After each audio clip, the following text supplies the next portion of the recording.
Экем намаз окубайт, жол салынбайт, кантип көңүлүн оорутпай жеткирип айтам. Сен айтпай эле кой ага. Макулбу? Өзүң ишиңди кыла бер. Кызматыңды кыл, болду. Атага, энеге бизден бисмилла кызмат. Анан өзүң анча-мынча 40 күндүк жанагындай 3 күндүк даватка чыгып мешитке барып алып, анан ага жок, кызмат. Макулбу? Кызмат. Бутун жууп бер, укалап бер, машалла. Bir bala men şakirtlerimden birisi o emeden Toktogul'dan bir şakirtim var. Anın apası bala özü karı olup kalganda, karı, Kur'an jattаған bala. Bir günü ustaz apam men atama kanday kılam dep kaldı. Айтып атам, sen eşteke kılma. Sen kanday үйрөндүң dindi, ошондой көрсөт.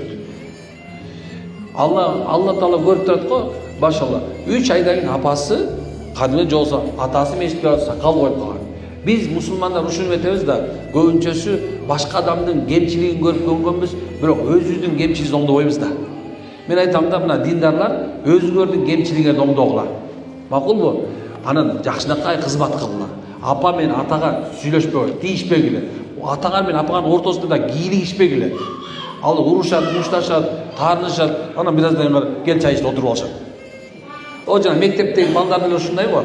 Мектептеги балдар экөө урушуп атса, эки ата-эне бараттар, ызы-чуу салып, мушташып, кырлышып, жебегенди жеп, ичпегенди ичишет. Анан кийин бет карашпай, эртеси экөө мектепке бара карасаң дос болуп футбол ойноп жүргөн болот да. Кереги жок болчу да. О карыган адам менен жаш баланын ортосунда болушуп, ортосуна кирип кетишинин зарылчылыгы деле жок өзү.